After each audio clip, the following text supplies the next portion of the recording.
Thank you for coming to our session and being interested and engaged in economic mobility. I am Heidi Agler. I'm a managing director at a local consulting firm called BBC Research. And I am here with three wonderful panelists to talk about increasing economic mobility and opportunity in neighborhoods. One more housekeeping.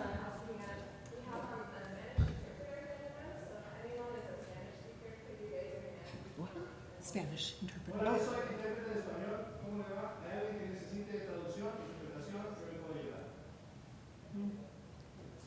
Thank you. I have here on the panel Letty Garcia-Eckstein from the City and County of Denver. She'll talk about her new role in increasing economic opportunity. Dr. Lydia Prado from the Mental Health Center of Denver. She's going to talk about a redevelopment in Denver. Stacy Spann cannot make it, unfortunately. She was going to join us from Montgomery County to talk about some initiatives there, and she was unable to make it. We have Michael Liu here as well. Some of you heard him talk in the opening session, and he's going to talk about a similar initiative as Dr. Prado, but in Miami-Dade County. So without further ado, here's how our day is going to work. We're going to talk a little bit about what economic mobility means, and I will lead that session. I'm going to present some national research and some best practices that have come out in the last couple of years, some of which you may know of, some are very recent. We'll then hear, this is the most important part of our session today, hear from our panelists about their community-driven approaches to furthering economic growth.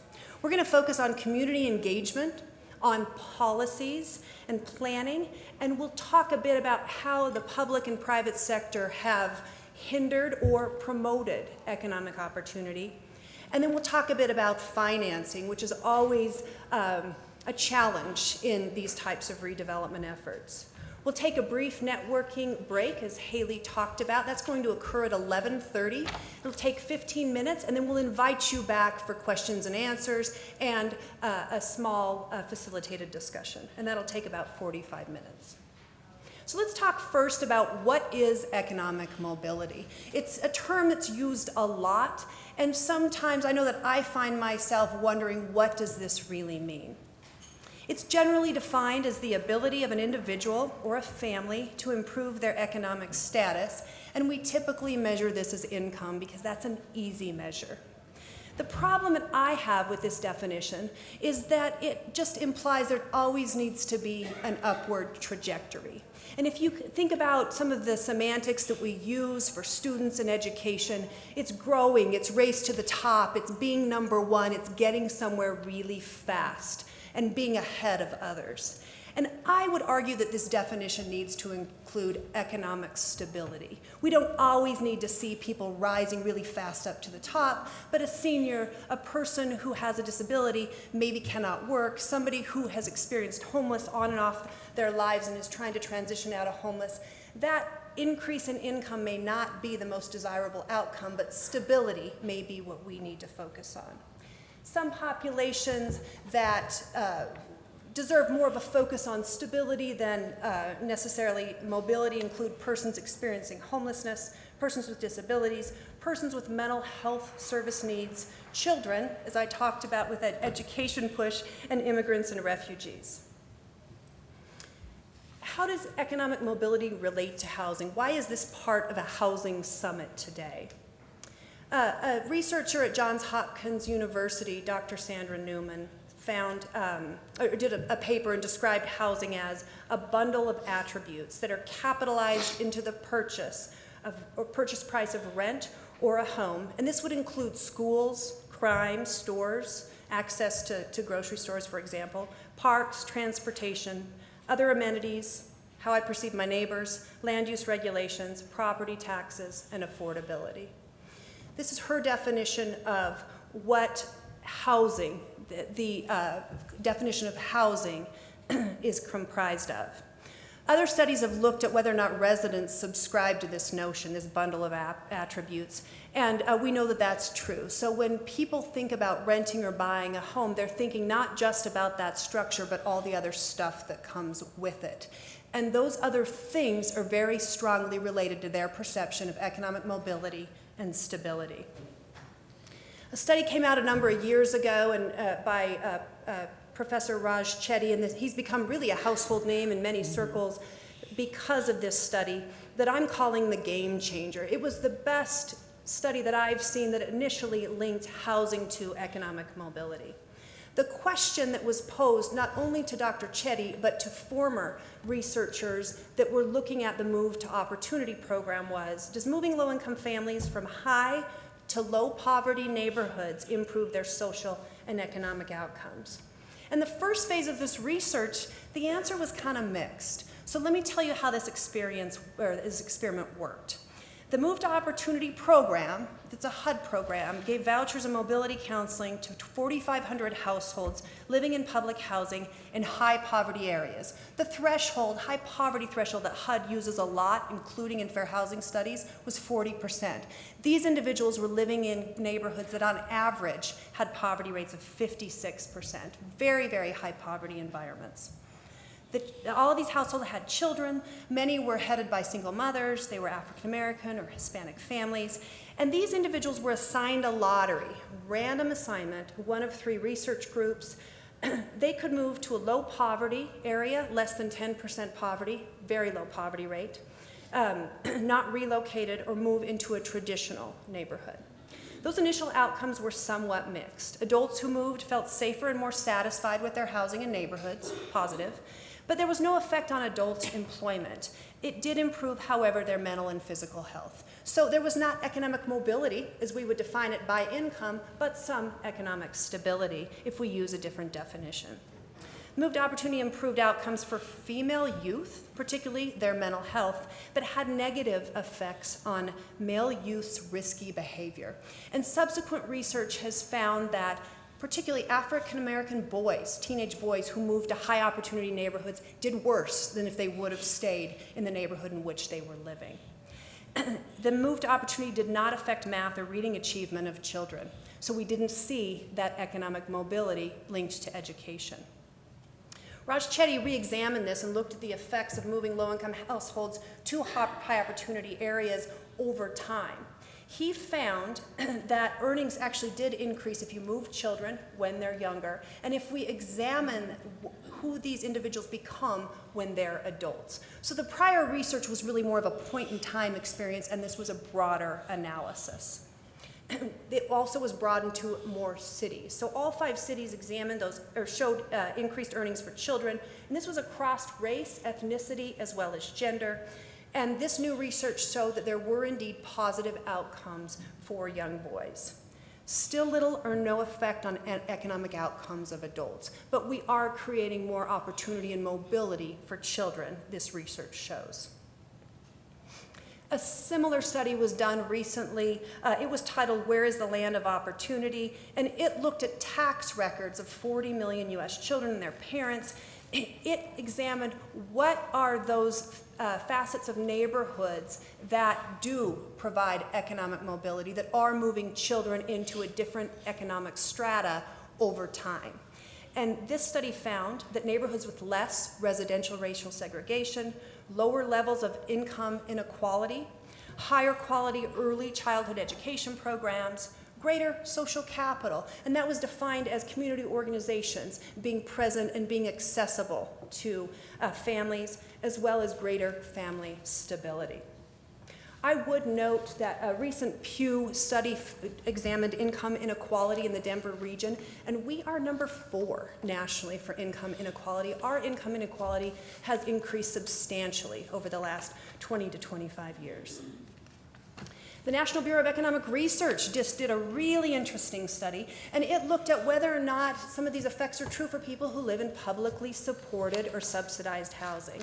And they found that yes, even if I'm in a lower income neighborhood, if I have the stability of publicly supported housing, I tend to do better as an adult over time.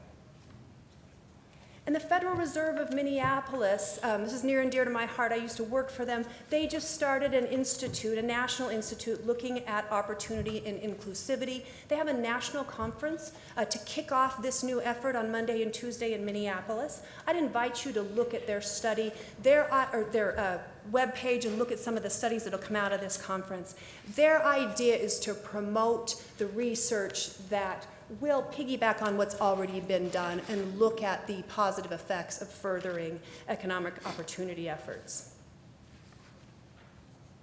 So in sum, before I turn the presentation to the panelists, economic mobility is often defined as one's ability to move upward along the income spectrum, but this must include the idea of economic stability. For some residents, that is a very important outcome, both initially, potentially long-term. And then housing and neighborhoods matter. There's a clear connection between one's neighborhood of residence, particularly during childhood, and the effects we know are greater for young children if we can provide them with those opportunities early on. Growing up in areas with lower income inequality and greater access to resources, including subsidized housing, can support economic mobility in the long run. We're going to now proceed into our panel discussion, and I'm going to invite Letty to talk a bit about the new OED Economic Mobility Division. Good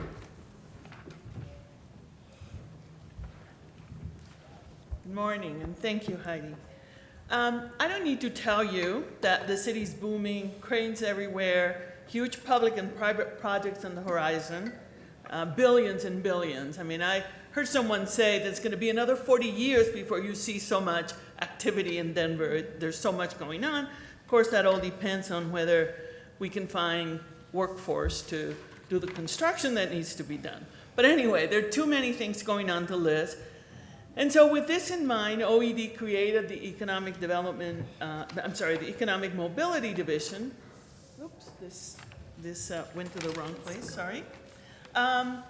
To ensure that the growth and prosperity that we can see generated by our public and our private investments do not leave anyone behind. The work of the division is to promote wealth building for minority women-owned businesses, disadvantaged businesses, underserved individuals, and communities through business ownership, high-wage employment, and increase opportunities to do business with the city, the state, and the airport.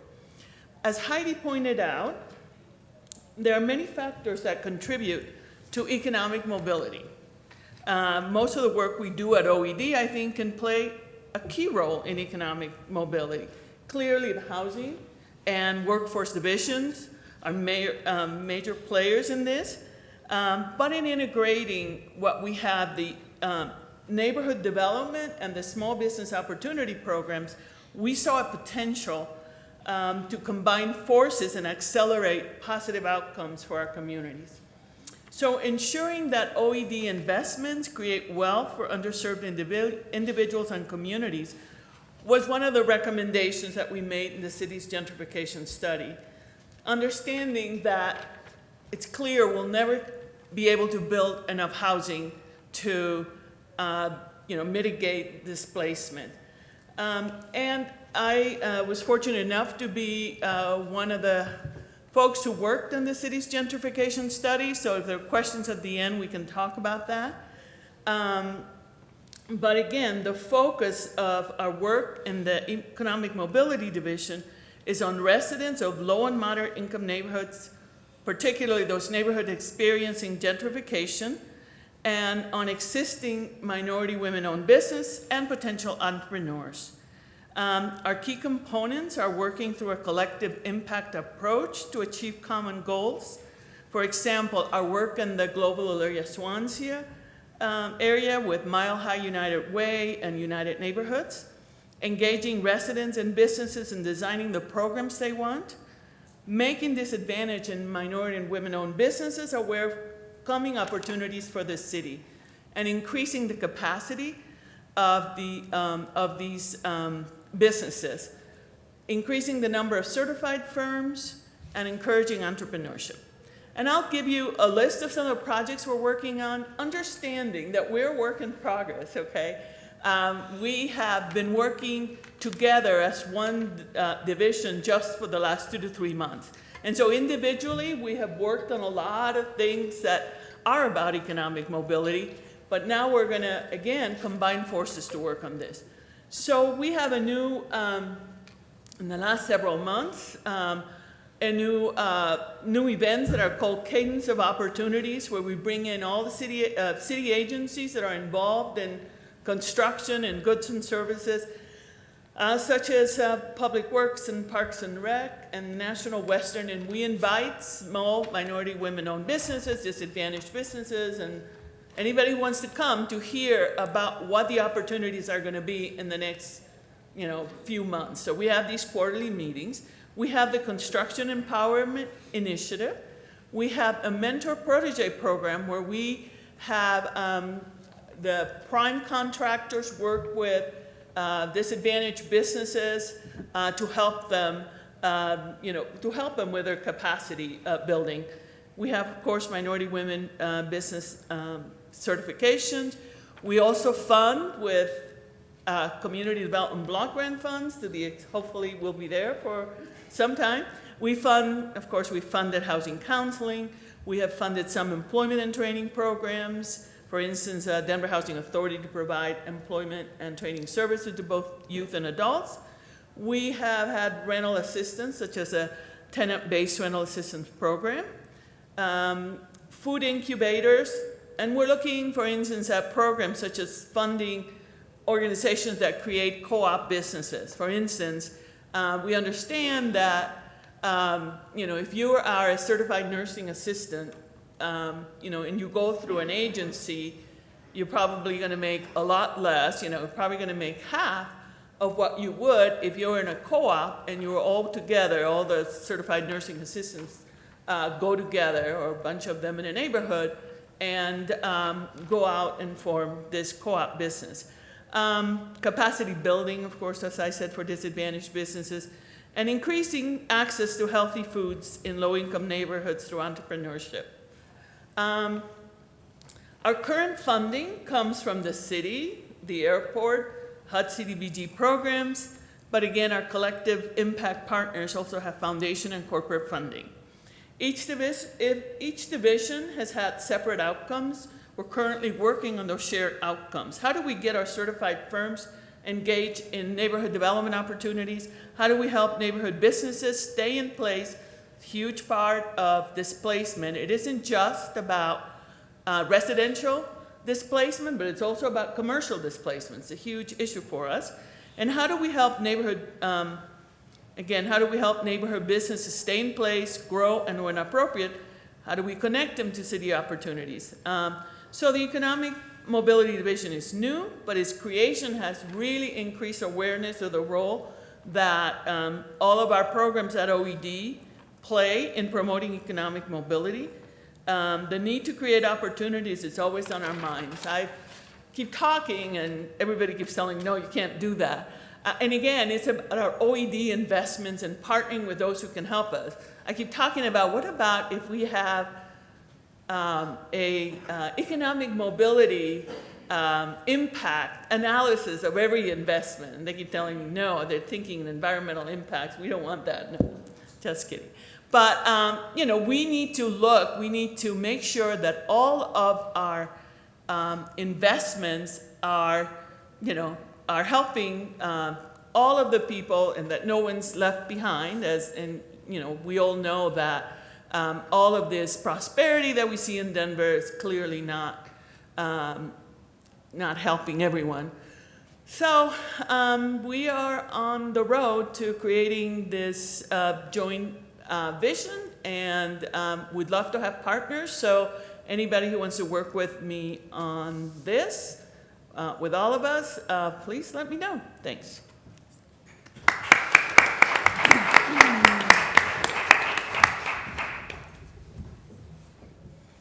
We're going to hear now from Dr. Lydia Prado, who oversaw the redevelopment of the Dahlia campus in Denver.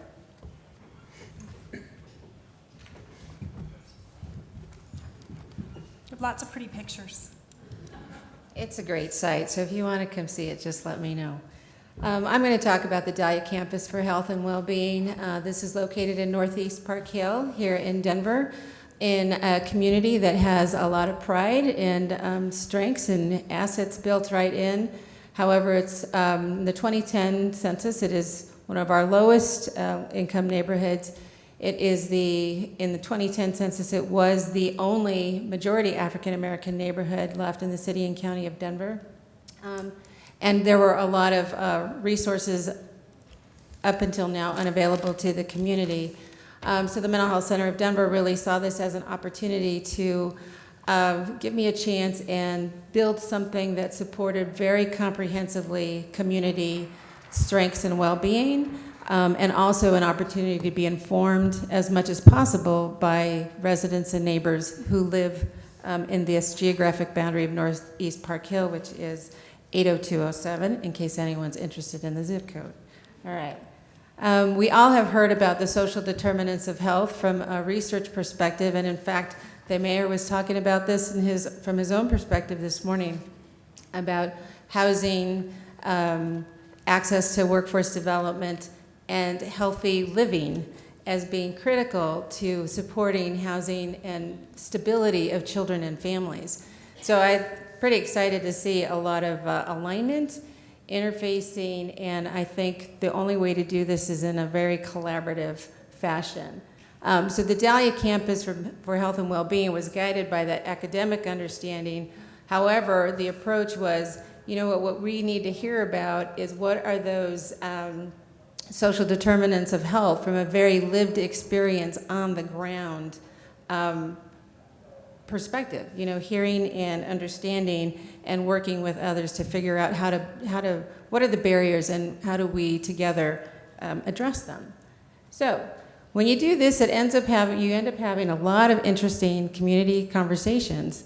And to make it even more interesting, I was bringing mental health into a neighborhood. So not all the conversations were easy. In fact, it was pretty messy over time.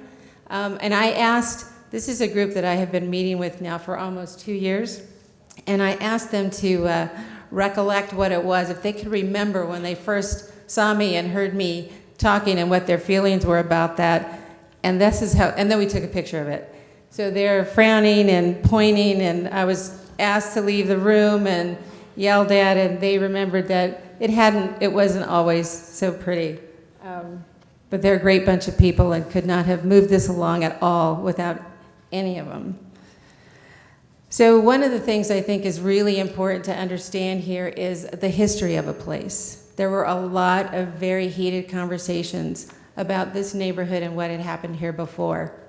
There was a lot of pride of place. This had been the largest African-American owned mall in the country at one point. It had been the gem of the community, and that's how it was recalled.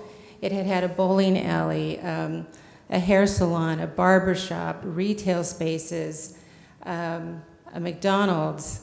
I remember that because our CFO at the Mental Health Center of Denver at the time had grown up in the area, and he took his first date for his high school sweetheart to the McDonald's that was here. And we had to get, it's like McDonald's, really, Forrest? Anyway, apparently, but it was bustling with the bowling alley and, other things as well. So we gave him credit for that. Anyway, we really had to understand that the community had certain experiences with policymakers, government folks, city dwellers, academicians, et cetera, and had to address and understand what those experiences had been, and really prompted me to understand and always check in that we were at that point and forevermore being a different experience. When you have a lot of different conversations in a lot of different places, certain themes emerge. And one of the core themes in this community was surrounding food scarcity, huge issue. Access to healthy greens, access to healthy protein, et cetera. So then I took a look. So I'm data-driven very much in my background. And the neighborhood is in a food desert. Nearest food over 2 miles away, 45-minute walk. However, it also qualifies as a food swamp, which means not so healthy food is quite readily available. People understood on the ground just how much this was impacting their health, their children's health, and they were extremely concerned about not having access to, especially for young children and pregnant moms. This came up more again and again and again. How are we ever going to have a level playing field if we do not even have access to a level playing field in terms of access to healthy food, healthy nutrition. So we did a lot about that. This explains why at Dahlia we have about an acre dedicated to an in-ground farm. We, in the building, that light-colored building with a lot of windows is a 6,400 square foot greenhouse. We are, so that allows us for year-round produce production, and we also we're growing fish, tilapia and catfish, because those were the two most wanted fish by community members. We're having our first fish fry on June 21st. You're all invited. And then to the left, you'll see the building where we have our more traditional services, a whole array of mental health services, and I'll tell you more about what else is there. In between the building and the greenhouse are community gardens. There was a lot of discussion about safe points for connection, to be together, hang out together, and all of this social capital that Heidi was just developing that. How do you develop connections and relationships amongst people? So that we kept in mind. All the food conversation led to a conversation about kitchens and cooking. So we now have a community kitchen embedded in the site. And I should say that the community spaces that I mentioned, the kitchen, we have a community training room, we have a gym, we have a number of spaces for meetings. They are all booked out until 2018, just to give you an idea of the power of place. And then there was a very interesting and heated conversation about oral health that started with teachers in particular and principals. Dental disease happens to be the #1 reason that elementary school children miss school, and the #1 disease of young children. And so it was like, okay, Lydia, you're talking about overall health and well-being. Guess what? We have to address oral health, so now we have a dental clinic in the building. The other, and you mentioned early childhood education, very interesting and again, very difficult. There's a lot of grief, I think, and pain associated with not having access to early childhood education for little ones, particularly little ones with special needs. So in this neighborhood, prior to us partnering with Sewell Child Development Center, if you had a child with special needs, they were bussed out of the neighborhood. And then it just kind of cascaded negatively when parents couldn't get there for transportation issues and a variety of other circumstances. And they feel very judged about that. So we partner with Sewell Child Development Center and offer 4 classrooms of all day, full day, year round early childhood ed. Preschool. The other very important conversation for all of us to keep in mind is across the lifespan. It was extremely important for folks to be able to bring little ones and there's a aging elderly population, wise, wonderful, beautiful people, and to build this space for across the lifespan. So everything accommodates across the lifespan, and it's just absolutely wonderful to see when wise minds meet up with this little balls of energy and wonderful things happen. We have horticulture spaces, by the way. I don't think I mentioned that. And this is, again, always reminding me about changing the lens from a very deficit-oriented, people talk about at-risk all the time, and no matter where, so you're here, I'm going to tell you, I think we need to think about folks and young people at promise, because when you think about these little ones being astronauts and presidents, hopefully, wouldn't that be great? You build the best. You build the best for all children and all families, and you don't focus on particular risk, which we know doesn't work so well anyway, so let's try a different approach. This is the Dahlia campus overall aerial. You can see the preschool playground, and again, we've got community kitchen, gym, whole array of mental health services, the community spaces. We even have a little wellness room for our staff. Got to help everybody feel well to continue to do the hard work that they do. And some of our outdoor spaces as well. Oh, I know. The folks, I don't know if anyone's in construction, they wanted to wring my neck because it became an outdoor classroom and a learning landscape. So we've got infrastructure that's exposed so people can learn about it, and a variety of things like that, which makes it pretty cool. Like I said, you need to come visit. Probably a really important part of the story is that in our first year, We have served over 6,000 people, and the majority of those services that have been provided have been, as this shows, community members providing services, classes, workshops, opportunities to gather for other community members. So we're loving the way that works. We have outdoor festivals. The space is really active throughout the year. And this is just to remind me that when folks are working with one quote-unquote at-risk community, I just want to remind everybody that if you've seen one, you have seen one. And that's it. So we got to keep going, keep listening, keep working, and keep partnering up. So that's my approach, my little... Hope you enjoyed the pictures. Like I said, come on over anytime. Thank you.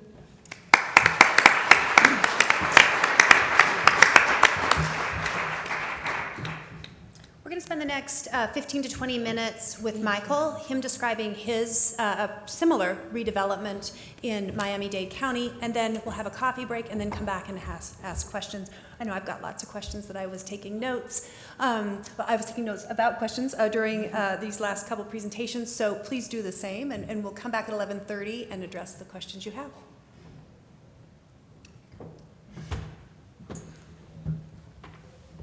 Well, good morning. As Dr. Pareto said, however, if you've seen one, you've seen one, because every place is unique. So Liberty City is a place in the central part of the city of Miami. It's not an actual city. That's the name of the community. And within Liberty City is a very large public housing development called Liberty Square. Very high poverty. Fewer than 20% actually earn enough income to even qualify for the earned income tax credit. High crime.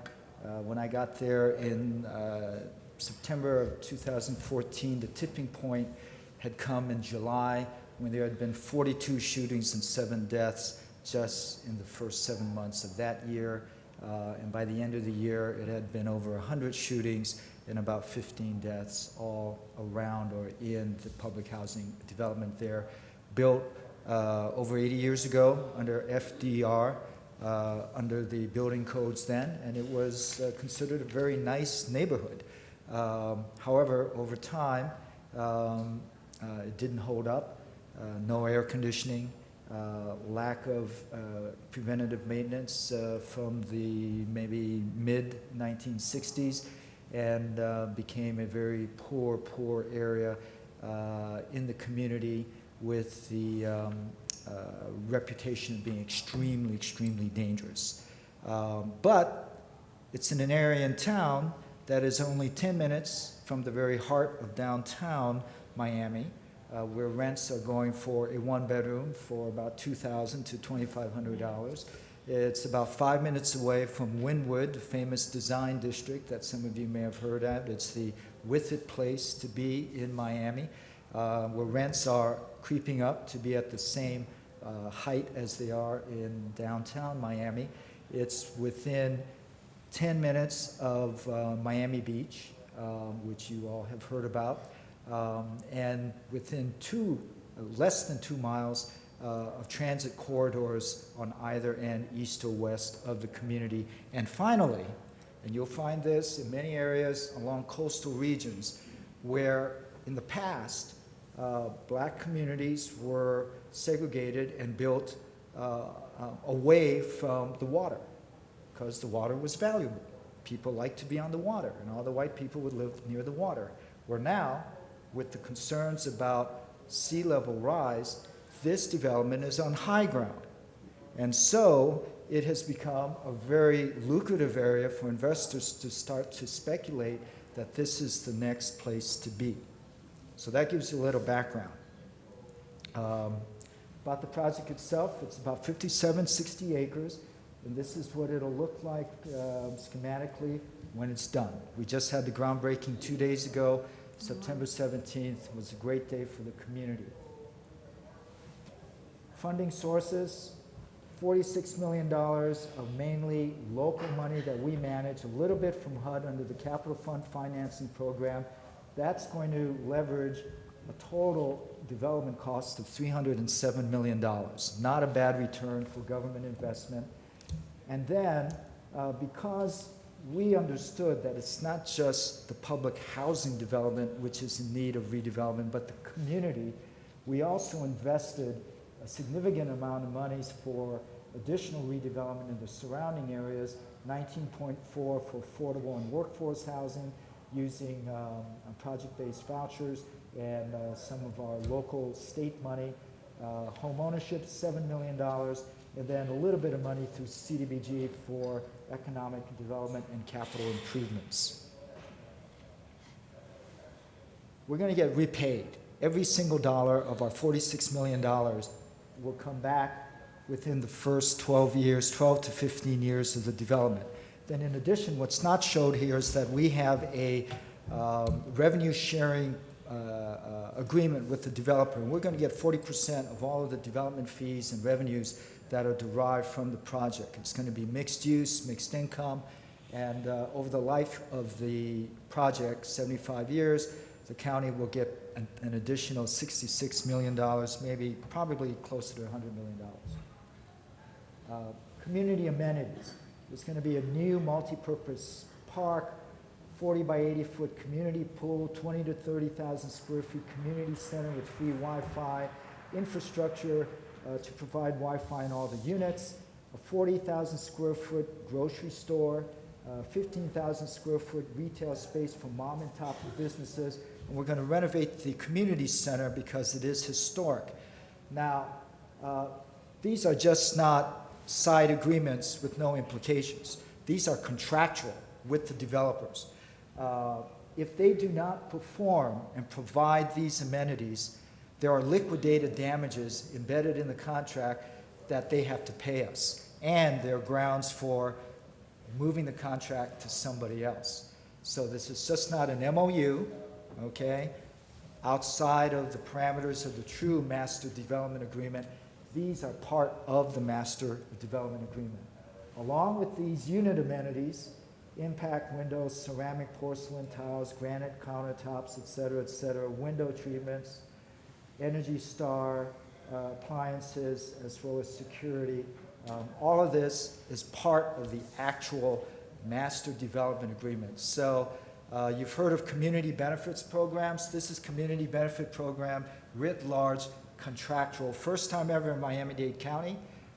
First time ever for my department to actually share in the revenues with developers. This happens in many other places in the United States. Why it took so long to happen in Miami-Dade, I do not know, but it's here now. Jobs is a key portion. We go beyond Section 3. As you know, Section 3 only says to the greatest extent feasible where we hire public housing residents and low-income housing residents. We said, well, we'll take the Section 3 definition, but we're going to say you have to hire a certain number of these people for the construction jobs and the post-construction jobs.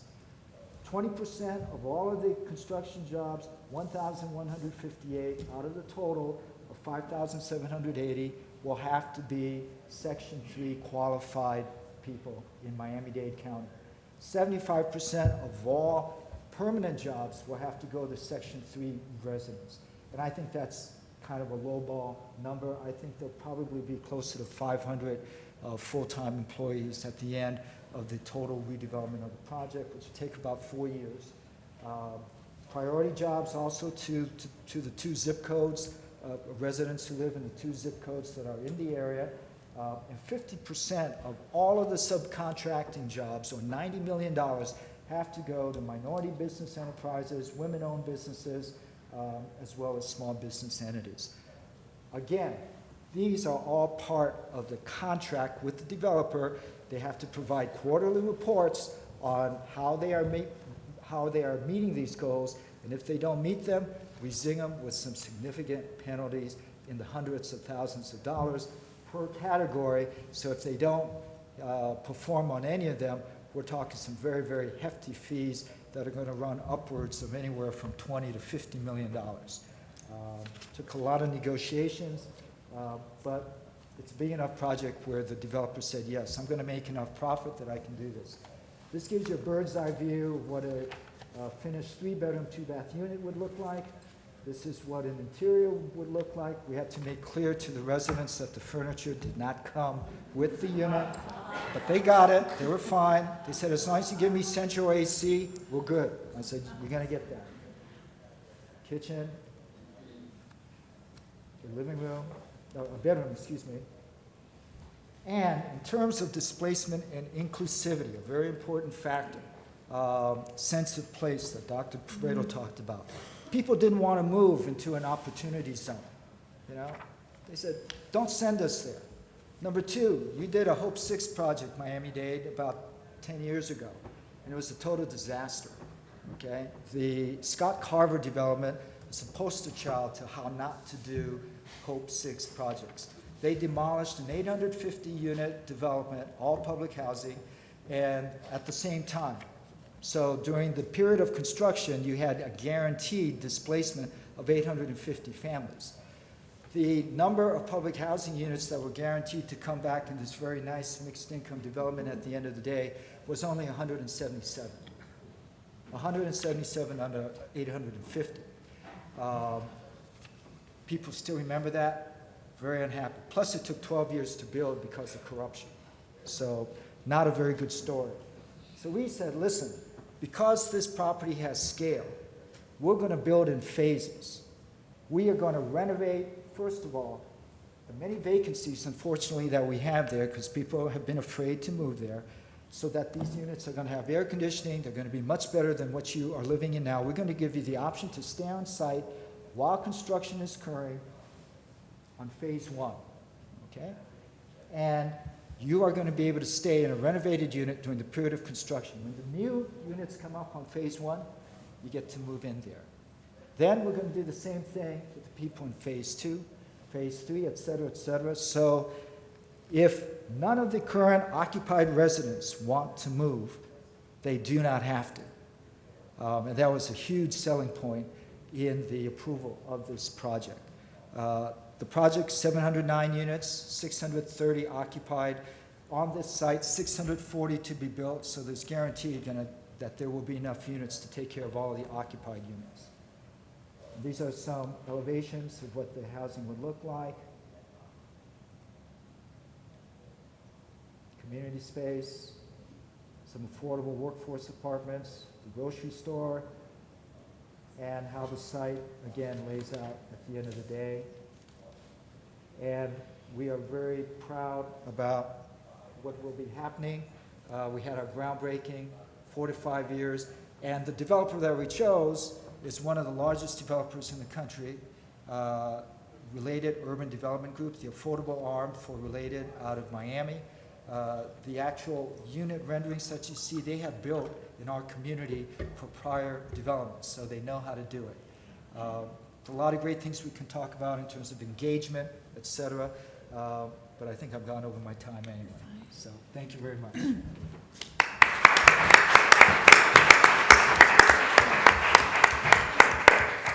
A couple of questions that came to my mind while I was listening to the panelists, and thank you very much. Let's give another round of applause to the panelists. Talk about the projects that we've highlighted today. The Denver Metro Fair Housing Center just had their gala as part of April Fair Housing Month, and they brought in a gentleman named Richard Rothstein from the Bay Area, who just wrote a book called The Color of Law. You may have heard him on NPR earlier today, or earlier this week rather. He was on Fresh Air a couple weeks ago. We had an opportunity to visit with him quite a bit. And I'm doing work in the San Francisco area right now and have been reading his book to help me understand some of the pressures, both housing as well as economic segregation that's contributed to the situation in the Bay Area now. The question that he poses in the beginning of the book is what caused Freddie Gray? So how do we think about the policies and the programs that were institutionalized in America for a really long time that led to extremely segregated environments, both racially, ethnically, and economically. And I'm curious, before we break, I'm going to ask a very sensitive question. Do you feel like some of the efforts that you all have discussed here help move us away from areas that are heavily economically disadvantaged and segregated, and do these programs help us work against incidences like a Freddie Gray? What we're trying to do is, and because I think we're fortunate, most of our public housing is which is our worst housing, quite frankly, are in areas that are not far from the metro centers and where jobs are. And our challenge is to connect those people working through the education system, the healthcare system, the political system, to connect those residents, to build capacity so that they can have in their communities that they want to stay in, because there's family, there's history, to reinvigorate and transform those communities, and also make those communities attractive to other parts of the community to move in there. So we do have a diverse community, not only racially but economically, to create the stability, which I like that view of economic, the ability to move economically. I think stability is a good idea. So we're not trying to take people out of the communities they want to be in. And we're trying to create communities that are going to be healthy where they are, because we believe we're fortunate in Miami. The weather's great, and the areas of high ground, which are now very attractive to all areas, to all groups, we can take advantage of that and leverage that so that we can create a better and healthy environment for our communities. I do not think that the attempt to force building of units, let's say Coral Gables, the high-end area in Miami, is a solution to making things work. There are ways to make our existing communities very, very good and great. Anybody else want to comment there? Yeah, I just want to underscore that in all of the conversations that we continue to have, I don't believe I've heard anyone in the community who's lived there for generations or want to move out. So I think that's a really important point. It's about being able to stay where they are connected, where things are familiar, where they are invested, and where they've raised their families. I've had lots of families tell me they want their children to want to come back. They want to be able to leave their house to their child, and they want their child to want to love to live there. So that's been more of the conversation I've had in Northeast Park Hill. It is going to be absolutely take a collective effort in terms of moving the needle that you're talking about, but it also means addressing and having difficult conversations about how people perceive others and how people perceive marginalized groups and these neighborhoods that have been fraught with crime and violence. And we have to change our understanding of why that happens. We had nitty-gritty conversations about race, racism, structural racism, inequity. In the first year of talking to folks, I mean, it's not lost on me that I went to 3 funerals that I believe were absolutely related to not having equal access to health care and resources, bottom line. So you have to be able to have that conversation and figure out where you sit in that so you're comfortable having that conversation. But the lens has to be different. We have to be able to see, well, okay, let me in the research literature, so just a little background that might help explain sort of the nerdiness. Before I was at the Mental Health Center of Denver, I was research and teaching in the University of Denver in the PhD program in psychology. And there's a dynamic of difference that I want to make everybody aware of. When we look at our own group that we belong to, we allow all kinds of variability and diversity, tall, smart, short, fat, talented, not so talented, artistic, everything. And that's called the assumption of heterogeneity. We allow everything for ourselves. When we look across difference and we see another automatic, where cognitive psychologist friends will tell this happens automatically. It's called the assumption of homogeneity. We see those people, and you hear it in folks' language, much more similar to each other, and that somehow they're all the same, they're all alike. And again, just last week I had somebody on the phone tell me they were talking about Latina women, telling me this. Well, you know how those women are. And it's kind of like, you know what, I'm going to show up in response to anyway, that's my plan. But the dynamic being, like I said, heterogeneity for one group and homogeneity for another, and our explanations are filtered through that. So my challenge to you is to switch it around and always allow a different assumption, the assumption of heterogeneity in that group, that you're going to find similarities to you, you're going to find strengths, you're going to find beauty, you're going to find talent, you're going to find creativity, because it's there.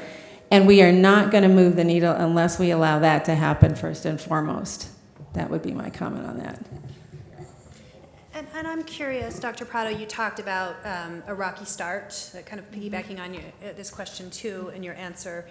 How did you, can you tell us a little more about that in the next couple minutes we have here, and how did you befriend the community? What were key, the 3 to 5 top recommendations, in addition to reframing how we think about and identify communities that we're not maybe part of? Okay. Let me remember some of those conversations. I think part of it is just being willing to listen and listen deeply, and being comfortable, and not getting defensive when challenged, because people know their truths and they know their lives much better than you do. Coming back, follow up, doing what you say you're going to do, huge. Even if it's not always what you think is the right message, as long as it's honest, I think people appreciate that. And being consistent. I mean, it's not, you don't have to be right all the time. In fact, I was wrong a lot of the time. But being willing and able to engage in the conversation and showing up and actually valuing and acknowledging folks who show up. I always had to remind myself that even if the folks that were angry and didn't want me there, and again, asking me to leave at the beginning and showing me the door, were there because they cared. And they cared a lot. And that's, we're talking 6 to 8 o'clock at night. And that had to be appreciated, and that needed to be honored. So that is, again, a continuing conversation. So I think those things help. And let me say that in our experience, it also started out very rocky because of their mistrust of government, based on the Scott Carver example that I mentioned.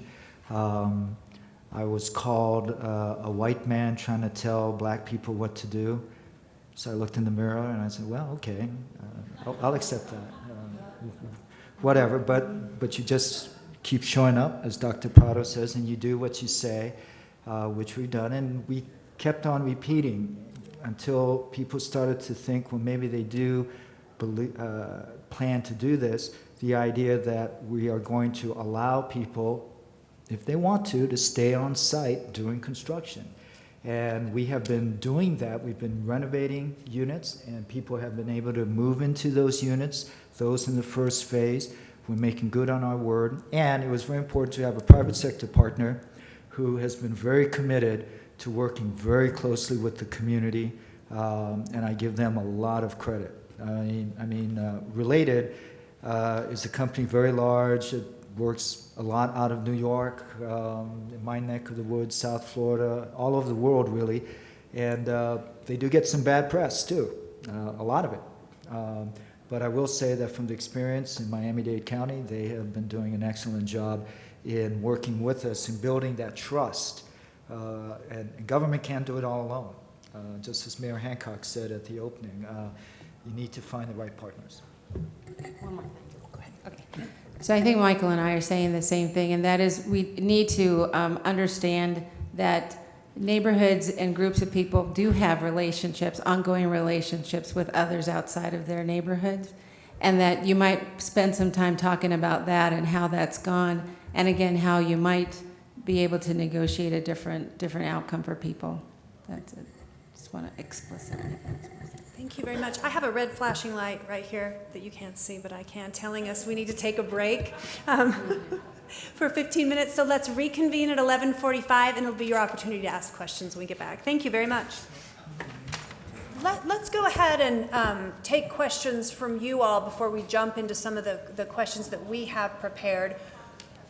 What we're going to record here and what we'd like to hear from you in the second half of the Q&A is what would you like to see changed in your community? And that can include if you're a resident of the city and county of Denver, if you're a stakeholder, if you're a funder, if you're a developer, please be honest about what is hindering progress in your mind. And then what would you like the city to change to facilitate some of the wonderful development examples that we've seen today? But before that, we have a roving microphone here. Let me let you ask questions of the panelists. Just go ahead and raise your hand and we'll make our way to you. If you wouldn't mind sharing, if you're representing a constituency as well, to give us some perspective, that would be useful too. My name is Randy Kilborn. I'm on the Mayor's Housing Advisory Committee. My question is for Mr. Liu. I'm just wondering about with your project that you presented on, what kind of supportive services did you build in as far as like transportation around the area, healthcare, other kinds of supportive services? Excellent question, and Dr. Prado and I were talking about that ourselves. As part of the community benefits package, as I mentioned, which is part of our master development agreement, we and the developer have, on the healthcare front, a well-respected local community health center. It's called the Jesse Trice Community Health Center. We'll have a facility there, as well as the University of Miami School of Medicine. And then the Florida International University, the largest state university located in South Florida, has a school of nursing at the local high school, which is adjacent to the project, and they will expand that program there. So on the healthcare front, we have a lot of partners to help us there. On the education front, we will continue the Head Start program that we have there now, but we will expand that to become an intensive Head Start educational program there. We have 3 local community nonprofits that provide educational classes for children as partners. We also have the Miami-Dade Chamber of Commerce, which is actually the Black Chamber of Commerce in Miami, signed up to provide small business assistance for mom and pops and individuals who want to learn more about how to become business people. They will have a facility and have agreed to staff that facility for folks. Job training is a big part of our program, both during the actual construction phase as well as afterwards. We have a number of programs that have already begun. There's a program called Employ Miami-Dade, which is sponsored by the county to train low-income residents in a number of fields, not just construction, but in accounting, hospitality, etc., geared toward this redevelopment. We also have a foundation. Right now, we're talking to the Alonzo Mourning Foundation. Alonzo Mourning, some of you who are NBA fans may remember him as being a Hall of Fame center for the Miami Heat.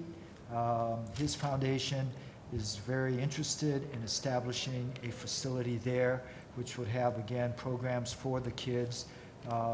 We have also engaged our local police to agree to reinvigorate the police athletics league, PAL leagues, to work with children after school once the redevelopment is completed. So a lot of social service, healthcare, and the key is going to be this, making sure that we make good on those commitments. We have contracts with them, et cetera, but our hook has been and is developer, if you don't make good on getting these people that you have under MOUs and contracts with, you will be penalized financially, okay? So it's not just the wish list. You know, we had to put something in there so that there's a hammer to make them do it. Now, they still might not, you know, we know that, but that's up to us to push them to do it. I don't want to collect penalty fees. I want to make it happen. But I do think that the fees are high enough, you know, in the millions of dollars, that there's a lot of incentive for the developer to make it happen. How about public transit? Public transit, we're also very much engaged with our transit department that runs the bus system there, that we've committed to have a circular bus system within the community itself to also link them up to the major, other major corridors, to our metro rail system, which we do have in Miami-Dade County. So that is part of our plan. They're also, we're working with them right now during the construction phase, where we have to move some bus stops, et cetera, but doing so in a way that's still conducive for the residents that are going to remain to be able to have access to public transit while they're there. We also believe that, you know, and I think like Denver, without formally approving of ride-sharing firms, you know, like Uber and Lyft, et cetera, that does also change the landscape of a lot about physical, the ability for physical mobility to be accessed by a lot more people than they have in the past. Our mayor has been a big booster of having ride sharing available, much to the chagrin of a lot of local political forces.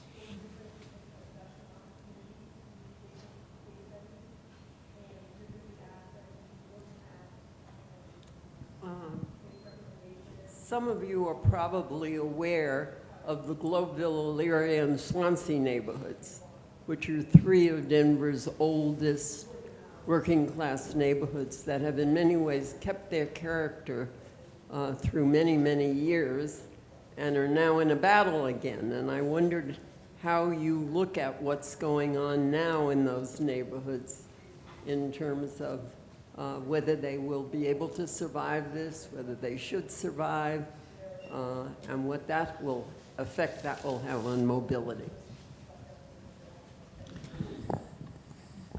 Well, I mentioned that part of our collective impact strategy focuses, or a big part of it, in Global Elyria Swansea, and we're about to come out with a specific neighborhood, GES being the first one, neighborhood strategy, and it is, and again, what we want to do is to be able to help people stay in their homes and take advantage of whatever's happening in the neighborhood.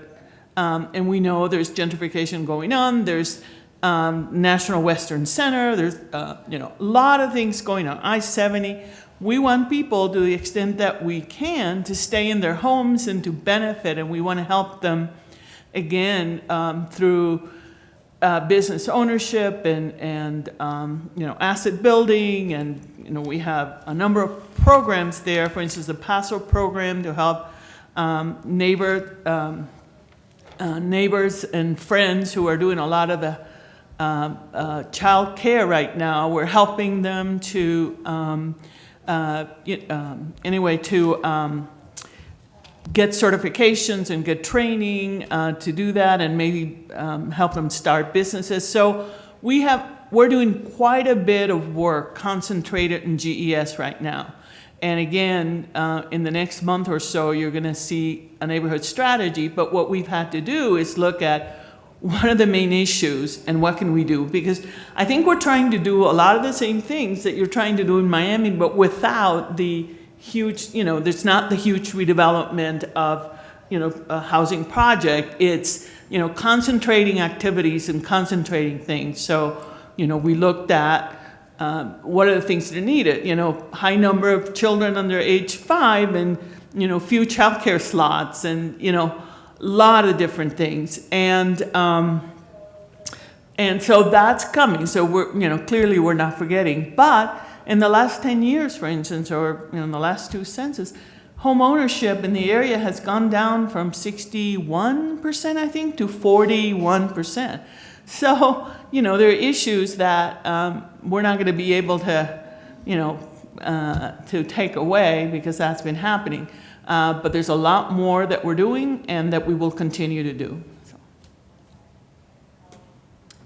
I could interject just quickly. I was in New York last week, and a woman for a conference, a woman from Philadelphia was talking about they use CDBG to clear titles as part of their gentrification, or gentrification and anti-displacement policy. So in GES, I think there are a fair number of homeowners who don't have a clear chain of title to their properties, and they've been effectively using CDBG to be able to resolve those. But that was a pretty cool program. I think we had another question here. Hi, I have a question for all three of the panelists, but first I wondered, Heidi, if we could access some of the PowerPoint slides easily. Or could you let us know afterwards? I think the answer is yes. Yeah, they'll be online at some point. We'll talk about that. We have a couple closing remarks. Okay, So. cool. So my question for all three panelists is, in the past or in the future, how might the public school systems expand or enhance the work that you are doing with housing and neighborhood development and the creation of community? And that goes for the business development too, Letty. Well, that's a great question, and it's a great opening. We are very, very active in looking at creating new partnerships with our public school system, Miami-Dade County public school system, in order to build housing on some of their land. There's a lot of public school land in Miami-Dade County. I don't know if there may be the same situation in Denver, where because of changing demographics, changing locations of where people live, that maybe there are schools now that are either closed or underutilized, and what are you going to do with that land? In Miami-Dade County, they do have the ability under state law and their charter to build housing there to support or to help those who work in the school system. The public school system in Miami-Dade has their own police force.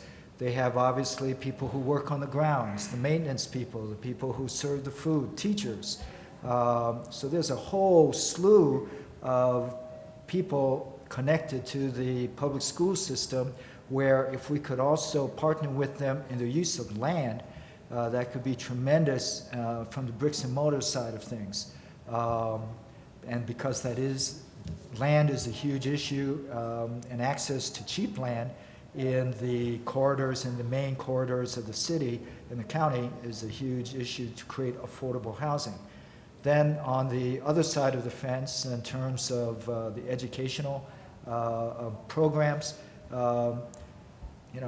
unlike other school districts, we all need to do better to connect their curriculum to what is it that can really provide the skills that our kids need or want in order to get a job. Not everybody needs to go to college. We hear that said over and over again, but it takes such a long time. It's taking such a long time to get school systems around the country to adapt to that line of thinking. It's happening, at some pace in Miami-Dade County, but I think it has to happen even at a quicker pace than it is now. I think it's an interesting question you bring up, and I have similar thoughts. Because even though Dahlia campus was supposed to last me 3 years of growth, we're full. And so we're looking at other places to grow. And as I look around, it does seem to me that Denver Public Schools is one of the larger landowners in the city and county of Denver. And when I talk to principals, and I have a team of school-based therapists that's in about 26 different DPS schools. I have a special Skyline Academy, which is full of DPS students. Every time any of my staff talk to principals and teachers, mental health is at the top of the list of what they want to address. So it seems to me that it would make a lot of sense to have the Mental Health Center of Denver partner with Denver Public Schools on their school land, because I would love to see something like Dahlia built in conjunction with affordable housing. And I think the mayor mentioned this morning that even our teachers, it would support teachers at schools to have housing available to them. And we have homeless students that we probably would need to address first. And again, just to throw in the mental health side, we know that stable housing is incredibly and mightily linked to the mental health of adults. And that mental health of adults is tremendously linked to the mental health of those little children. So it seems like it would be in everyone's best interest to get something like this to work, because we also understand that one of the best predictors of academic success and achievement is the emotional quality of a home. So it all fits together for me. I wanted to say that many years ago, when my family was moved to Audubon, Iowa from Miami in the refugee resettlement program, my mother, who was a teacher, a Spanish teacher in the high school, we lived in school-provided housing. So there was housing in these little towns in Iowa that was owned by the school district, which they rented out to new teachers. So I have some experience with that, and yes, I really do believe that that's an option that needs to be looked at, and I have talked to some of the school board members about some of these things. Now, whether anything's going on formally, I don't know, but clearly it is something that needs to be looked at.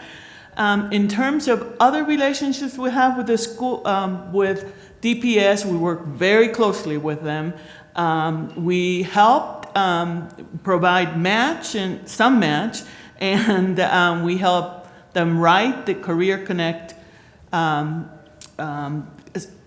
grant that they got about maybe 4 or 5 years ago to specifically create opportunities for students in high school to go into these high demand fields that we have in Denver. So they were our target businesses and our target industries through the Office of Economic Development. So we work very closely with them. They got the $7 million grant from the U.S. Department of Labor, and I think it's really revolutionized their high schools. And it's just not for students who don't want to go to college. It's for students who want to explore these occupations, and they do. We also fund a lot of their internships in the summer. We also have entrepreneurship classes in the summer for some of the students, and they have partnered with us over the last several years to run our our Workforce Investment Act summer program, and actually also funded by the city, but not summer, but year-round also. And so we're working very, very closely with them. They work on the on the in-school youth and then out-of-school youth now. So again, I think that there's still more to do, and we can continue to do them. But we really work closely with them. We also fund some of their activities through CDBG funds. But very interested. I'm particularly very interested, and I've talked to everyone I can about this, including people at DPS, because now that I am looking at the need for small minority and women-owned businesses, to do contracts with the cities over the next 10 to 15 years, I'd like to see some of the apprenticeships and pre-apprenticeships into construction to also have an entrepreneurship component. So again, you probably can't very well start your own, I suppose some people start your own businesses in construction if you don't know construction. Again, I think a lot of students don't want to go into construction, but they do want to own their own businesses. And again, that's one entry into that world. So that's another thing that, we've been talking about. So. Thank you. Question here and then here. I'm sorry, if I can't, I'll stand up. Let's do here. You can just move this way. Move to my left. 1, 2, 3. Hi, I have 2 questions, one for Ms. Eckstein, and the other one is for Mr. Liu and Dr. Prado. I am here just to gather resources, to gain more knowledge, and so I can better equip myself to help the marginalized women, women with addictions, because I do volunteer works with them. I know with your department have a construction program, training program for free, and you have all kind of programs to help women to excel. How do you get that message out to the homeless community? Because every time I attend any kind of business expo, then I picked up the business card. But I like to know, because you don't see homeless people going to these events to learn about what's going on out there, what's available. So how do you do that? I mean, I was hoping that your representative would go to the homeless shelters whenever that they have the program for a special speaker, so they can present the programs, or the rehab center.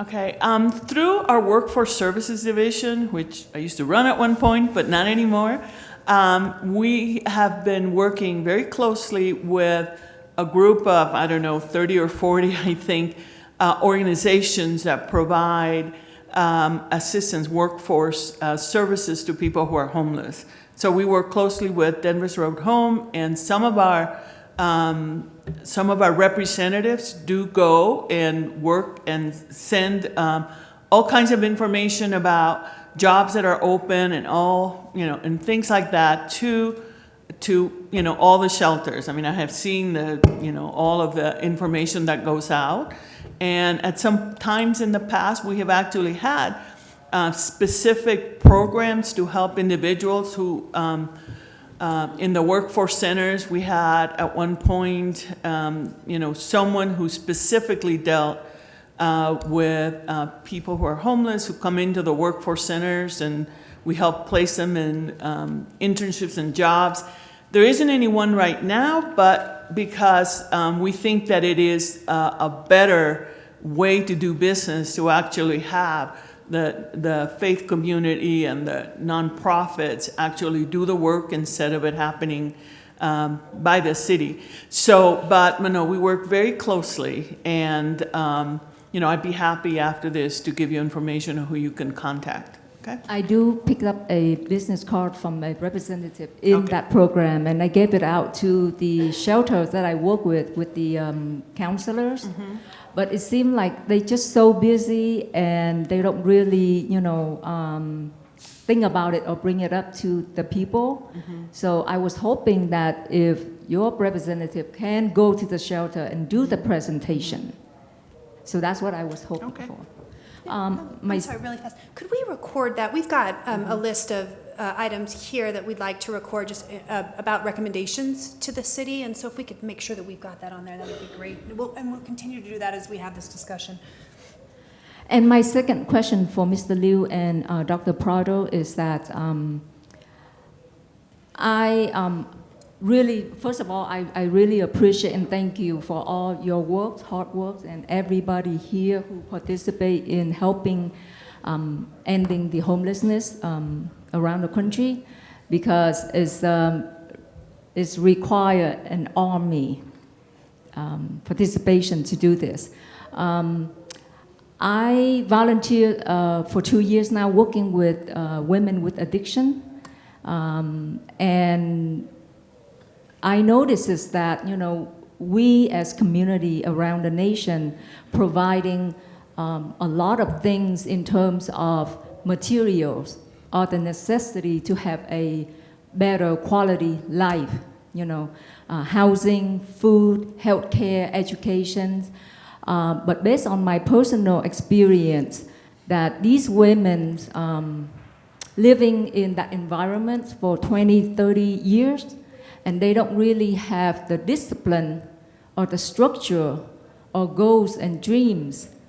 So even if we provide all these material things, but if the homelessness is in here and in here, is gonna be really difficult for them to get out of that environment. And and wanting something to be better. So they just gonna moving from one shelter to another or from one rehab center to the next one, and then they just relapse, shortly after. So I'm wondering if your organization can partner with some of the programs, like provide coaching, like somehow some of the big corporations, they have coaching program to help the employees excel and move to the next level. So I'm wondering if there are programs out there that you can help the homeless, community to change the mentality. It's hard for me to explain, but it does make sense to you. Okay, if I'm not responding to the question directly, you can let me know. At the Mental Health Center of Denver, we bring in approximately 4 homeless individuals into our services a day. So we do have a little bit of experience with that. And at the Mental Health Center of Denver and our adult recovery services, so we work with, and we do have outreach people. We have folks that go look for folks on the street, under bridges, where we have found them before, and do what we call case management and trying to really figure out and support people. But we found that it's best to start right where a person is at and figure out, like you're saying, what is the next step for them? What is the next little thing that they would like to do, and really help them get there. What we also understand is that usually what you're talking to me about, a person's heart and soul, their heart and soul has been impacted by earlier experiences. And typically that's some type of trauma. And so what we're best at is really honoring the person for being a human being and being a person and having capacity, but also being able to delve into what happened to them and how that changed their heart, how that changed their soul, how that changed their way of thinking. And little by little, engage in a journey with them to take them the next step closer to where they want to be. But that doesn't typically happen without somebody being willing and able to talk about the traumatic things that have happened in their lives. But we do that work. Okay. Michael, did you have a response? Well, this is a complex issue. It's a long-term issue. Whether you're talking about homelessness or you're talking about generations that perhaps are linked to a particular public housing project, these are some of the hard personal issues also that folks who are involved in those situations need to face. And the resources there for agencies like mine to deal with are very limited, as they are, I think, with everyone on this panel. We wish we had more to deal with, but it doesn't stop us from trying with the best we can. Will it be enough?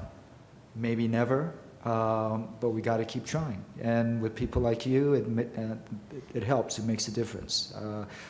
I don't think we'll be able to resolve it,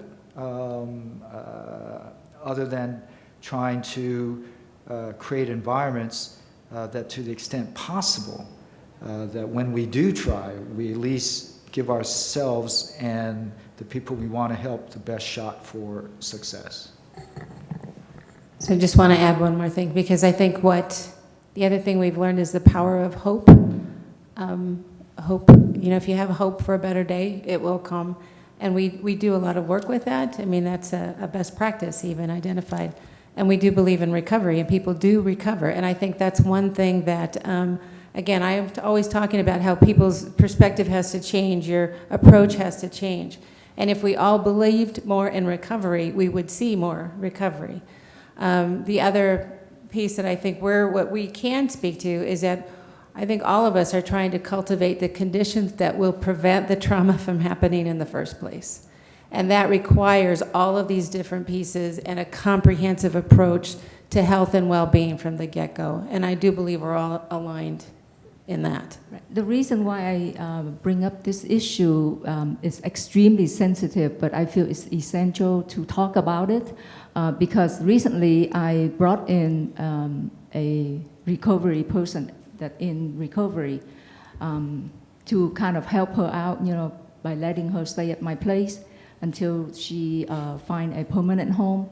And this is the second person that I have helped. And what happened was now I ended up making her a tenant, sharing a home with me. And what I noticed is that between the two person sharing a home with me, their mentality is just so difficult to work with. I mean, a 40-something-year-old woman, I set out the rules, if you want to stay here, these are the things that I need you to abide, just like when you live at the sober livings. Every household you go to, there's a rule, so this is my rule.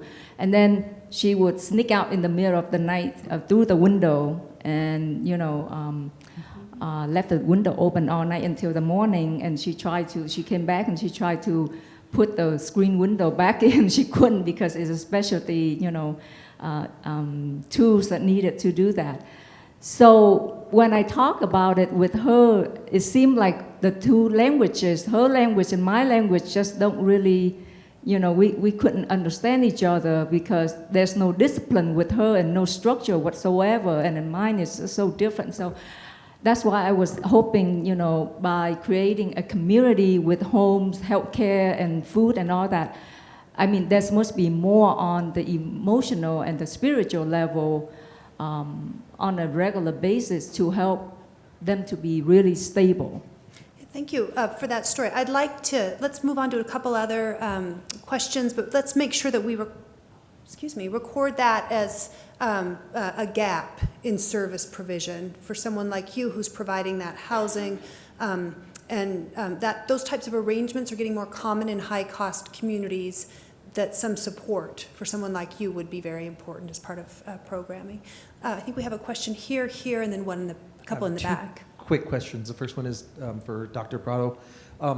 So because money or financial insecurity is the #1 stressor in the U.S., and the leading cause to medical conditions is stress and is linked to the top 6 causes of death.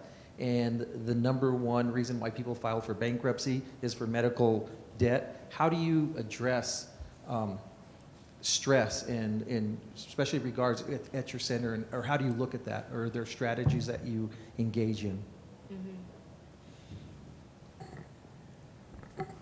I think most of everything we do is really meant to support because it's all about balance, right? We all have stress in our lives, but we also need to balance that out with something that's healthy, maybe even a little joyful, learning, developing a sense of purpose, connecting. So one of the things that I think is really important in terms of addressing stress, because what we heard from neighbors and across the city and county is the stress of isolation, of feeling alone, whether it's food scarcity, financial stress. When you feel like you're in an island unto yourself, that is particularly stressful.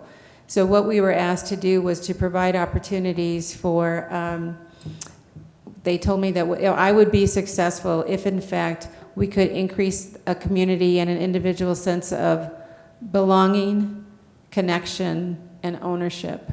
And so what we're trying to cultivate throughout all of our activities are those 3 things, because that's what we were told would help the most. So in a way, it's about, we're social animals, and it's about helping each other have somebody else to rely on, someone to talk to, someone to be soothing and calming, so that what I would call an HPA axis, everything that turns on when you're stressed is able to de-stress. At the same time, we're offering, workforce development classes, everything we can do that content is related to a person's capacity to address whatever it is that's causing them the most stress at that time in their life. Thank you. And then just a quick question to Letty around, I know you talked about displacement is also not just with homes, but commercial displacement. And I know you talked about businesses, but what about our nonprofits, viewing them as a business? Because I think one of the initial slides or the things that was discussed in Healthy Neighborhoods was the resources in those neighborhoods, and our nonprofit partners are being displaced. And so what are the opportunities for nonprofits to really be looked at it as a business and to be able to have space available for them that's affordable to continue to support the neighborhood work? Well, a lot of the work that we do with CDBG funds is with nonprofits, and we do a lot of work helping them with their facilities and programs and a number of things. So if they come to us and tell, we're being displaced, and if we still have CDBG funds next year, those are the things that we certainly will look at very favorably.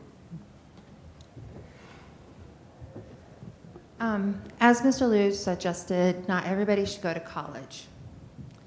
Not everybody is going to be an engineer, a doctor, and make $60,000 plus a year. And as we talk about housing solutions, most realtors and developers want to build really expensive housing because they make more money doing so. Mm-hmm. And I appreciate hearing about affordable housing being built, but then we have this kind of dualistic system that happens. So the affordable housing is over here with all those service workers, and then the really expensive housing is over here with an organic Whole Foods and all that good stuff, right? There's like a divide. And it's kind of a suggestion and then also a question as well. I know that we need to have mixed income neighborhoods.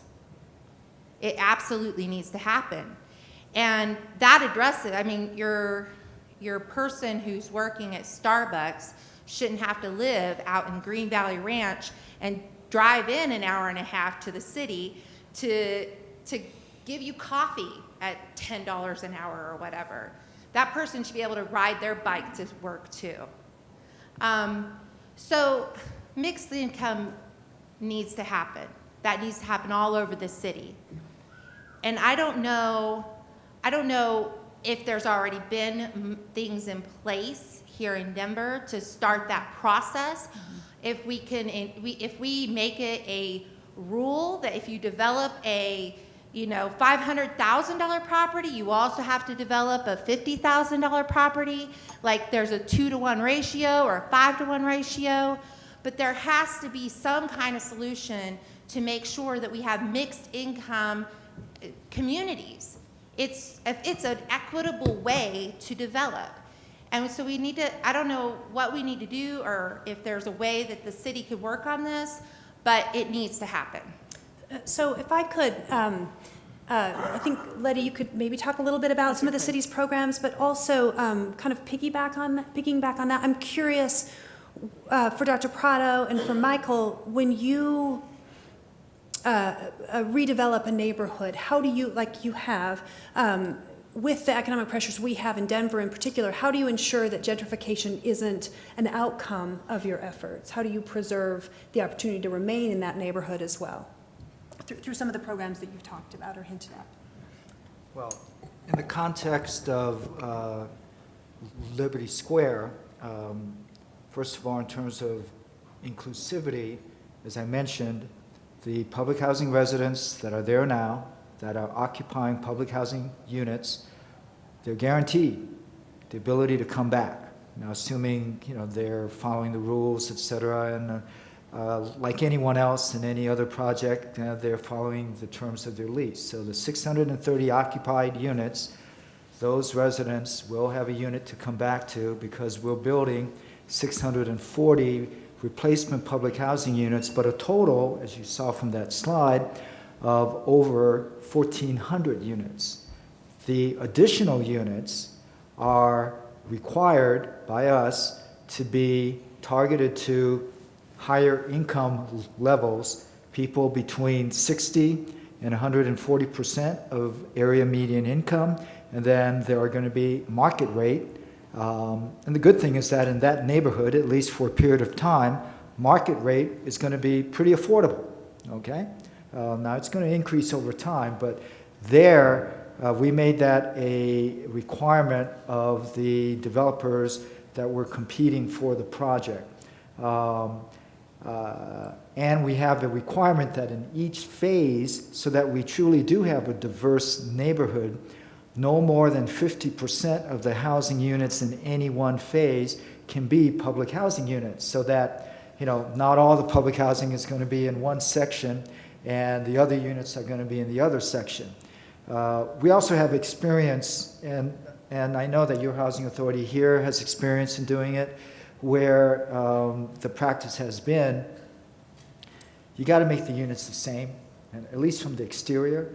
And in most cases, developers find it economical to make all the units the same, even in the interiors, and so that there's no difference between a market rate unit and one that is being rented right next door to someone of lower income. And that's a good thing. Now, on the other hand, you have the issue of costs. Okay, and costs have been rising, construction costs, as has been described in other sessions. So some of the challenges, you know, how do you control those costs? What do you do to control those costs? That has to do with density and scale.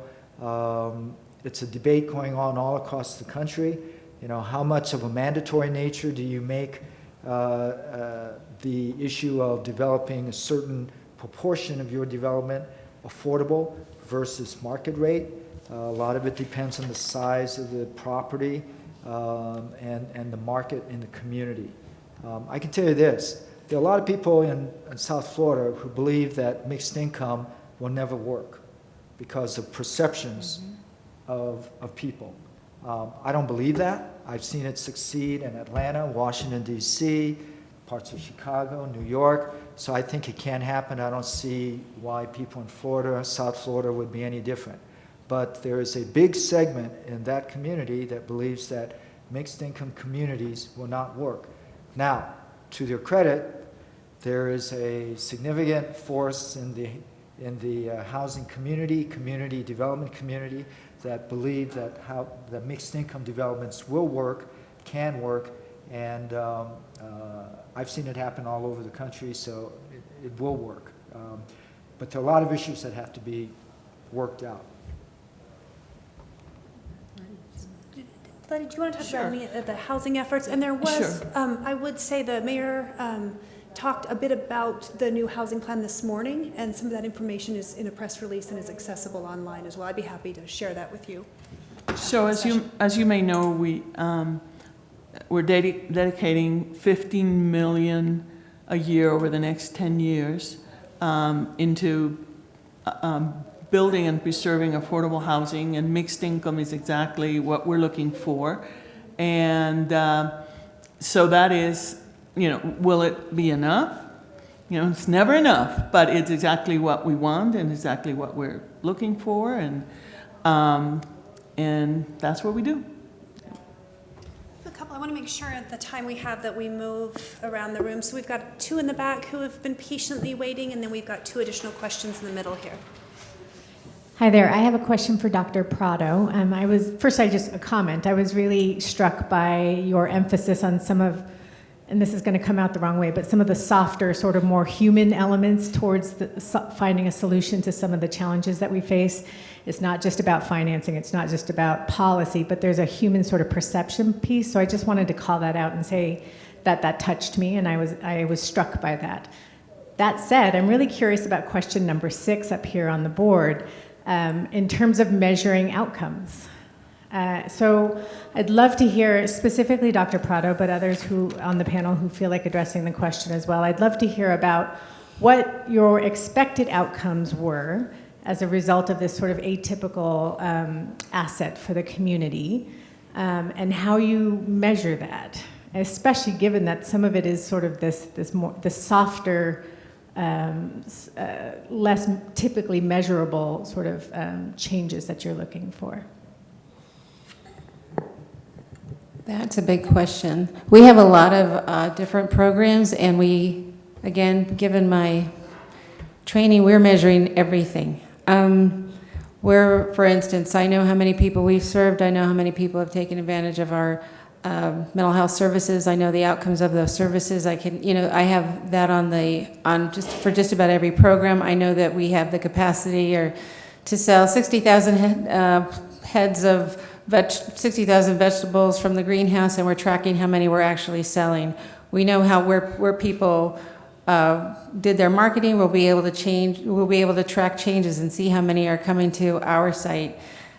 We are, in fact, okay, let me take a step back. The Mental Health Center of Denver is big enough that we have a very well-trained evaluation department that has put evaluations for every single program that we have at Dahlia. Okay, I'm going to say this in public. So I took a look at it. It's beautiful, and then I really thought that we were missing something. So again, back to the community, I went and I had different meetings with the community about the evaluation and showed it to them and got feedback, and it turned out that what we were measuring is not what they thought was important to measure. So what they expressed to me was, and this is why you do what we call culturally competent evaluation. You get those end users to review and help you interpret data and ask the right questions. But again, they are interested in changing the needle on overall health, as well as changing how connected they feel to the place, whether or not there's a sense of belonging and ownership. So we are, in fact, figuring out how to measure that.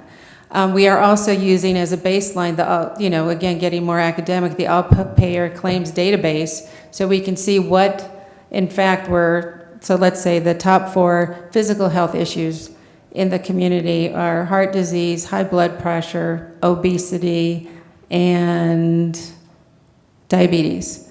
So we will be able, 1 year, 3 years, 5 years from now, looking at the same database, determine whether or not we have moved the needle. So it's a lot and everything in between. Right, so it's those quantitative things, like number of people served, that's really easy to track, right? Mm-hmm. That's just a tick on a piece of paper. It's the qualitative things that you're talking about, like sense of connection. Yeah, we're right? measuring that as well. Right, and how? Like, Well, how do you measure believe that? it or not, when you do a scan of the research literature, there are validated measures on connection. Oh, I don't doubt it, I just don't know Yes. what they are, and that's what I'm asking about. So, well, I would have to get my list, and I would be happy to share those with you. And then we are developing some on our own, because what we found, we didn't think really captured what we were looking for. So those are in development as well. So we're doing both. And Yeah. Dr. Prado, can I ask, how did you work against people feeling like they were an experiment? Or did that come up, or were they so invested in change that they were willing to provide that information? So I think, is this the history question? People have had a lot of experience with folks who come in. So, okay, the community told me, and this is at the beginning, that they were sick and tired of what they termed helicopter researchers. Helicopter people, evaluators who, from their perception, came in, got data, asked all kinds of personal questions, and left, and never heard from again, not a lot of feedback. So we had to negotiate whether or not any kind of data collection would work. And it happened that people were agreeable if, in fact, we were asking things that were important to them, and that we will be ongoing giving feedback, which is what we do. So that's part of this ongoing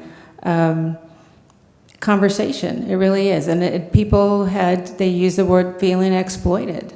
We didn't want to do that. Okay, if that's the experience, then what do we do to avoid that experience? And that's the conversations. That's one of the conversations you need to be willing to dive into.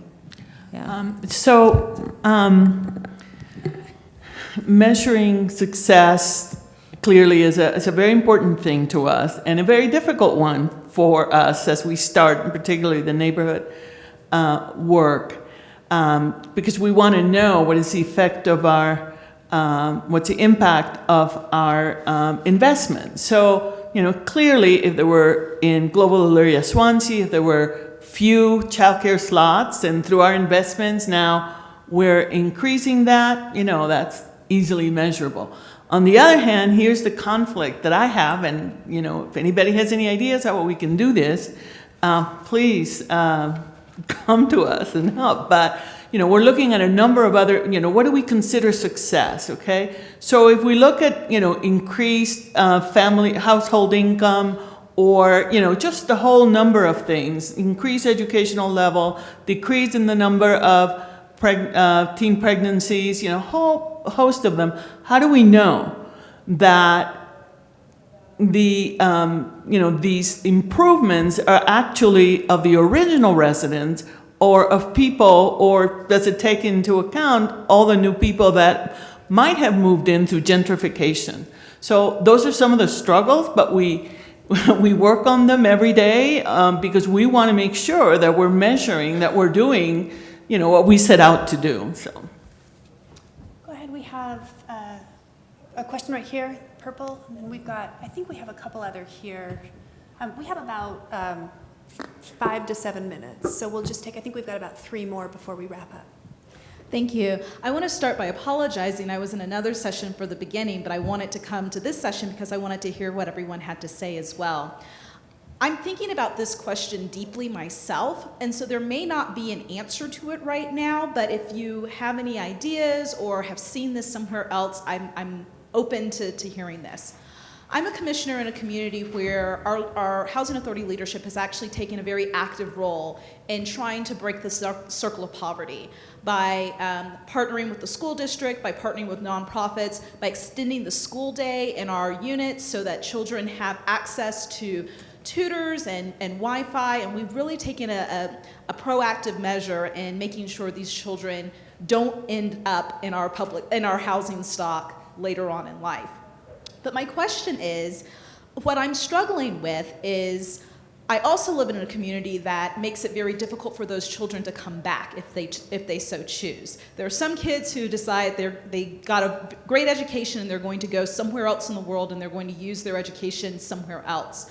But I find that this community is creating a barrier to some of these children coming back and not ending up back into the affordable housing stock just because that's the reasonable rate of housing in our area. So I wanted to understand if you've seen this before in terms of we're doing good things for these children and we want to break the cycle of poverty, but are we also creating a barrier to these kids coming back? And if so, is that even a problem? Is that something that we should be concerned about, or should we just be concerned and happy that these children are getting higher educational outcomes than they would have without that intervention? Well, I think Chris Estes in this morning's session alluded to this issue of basic supply of housing. It sounds simple and it sounds maybe too simplistic, but even those of us who've done it, who have been doing this for years and years and years, agree that in communities where you have lots of housing being built, vibrant, building going on, and there's lots of supply, at some point there comes some stability in the economics of the situation. It's basic supply and demand. So the challenges for local communities are to balance the competing interests of preservation of open space and creating a livable community, but also making production of housing something that the private sector, both for-profit and non-profit, are able to do in a robust fashion. Because even though developers may like to build the $500,000, $1 million units, et cetera, if you just got a lot of housing units around in a very desirable place to live, they're not going to be able to get it. And the price, whether it's for purchase or rental, are going to come down. You think of places like Los Angeles in the early 60s, late 50s. You think of places like Denver, in the 60s and 70s. You had sort of an equilibrium between the supply and the demand, and today you have the same situation. So how do we do that? Well, Mayor Hancock talked about it. You encourage more units being built on smaller spaces by encouraging accessory dwelling units to be built. You work on the concept of modular housing. You provide density bonuses and perhaps inclusionary zoning requirements. It's basically create more supply so that these children don't have to come back to subsidize housing, okay, because we don't want to create that cycle, but then they have to have alternatives or options, and that then collectively the community has to swallow hard and say, okay, we're going to make some trade-offs. Maybe there will be, more wood, more concrete, more bamboo, whatever it is you're going to use to build housing, but it's for the good of the overall community and living for housing, which contributes to stability of finances, health, mental outlook on life, etc. And that's, I think the whole country is really going through this right now. And I would offer, I want to be sure that we've kind of described public housing pretty broadly, but it's not necessarily a bad thing to be in publicly supported housing. Many middle-income people do need that in cities. You could have a preference for people who return to the community to be able to purchase or rent those homes. We do that a lot in the resorts here in Colorado. What questions do we have left here? We have one here, and then let's do 1, 2, 3, if we can hold the questions to short questions, and then we've got a little bit of clothing information. Okay, we've got 2. I'm getting a message. I can only do 2 questions because we all need to eat lunch. We can visit a bit afterwards, and we do have a brief announcement, I believe, before we close. So let's do 1, 2 questions, wrap up, and then you all can head to lunch. Great. Maybe it can just be a comment that I'm hoping gets captured on kind of what do we need to do. The Miami project reminded me a lot of the Mariposa project here in Denver, and that was my neighborhood as all those changes were happening. And you see one community, you've seen one, right? And we're a city that has 1,000 people every month moving into it. I think the burden is often on that local community to integrate to all the changes that are being made upon them. And I agree with keeping people in place and making sure there's that option. What I don't see happening and wish there was, and I'm skeptical that the city can lead this, but community-based organizations is some way to identify and outreach those 1,000 people who are moving into our communities from somewhere else. Because I feel they come in and they don't necessarily have you see one community and you're seeing this one. And so kind of some integration approach for them. To say, these are the values of the community, or this is what helps the people who have remained here. And maybe it's not your Orange Theory fitness going up, but maybe it's, signing up for the gym that our neighbor owns and runs up the street. And I don't think they have that education. I think they're very hungry for it. Some of them, some of them are just wanting to be upwardly mobile. But I think if we did a better job providing that, we'd change a lot of the tenor of what we think of as gentrification to a more true development. So. Thank you.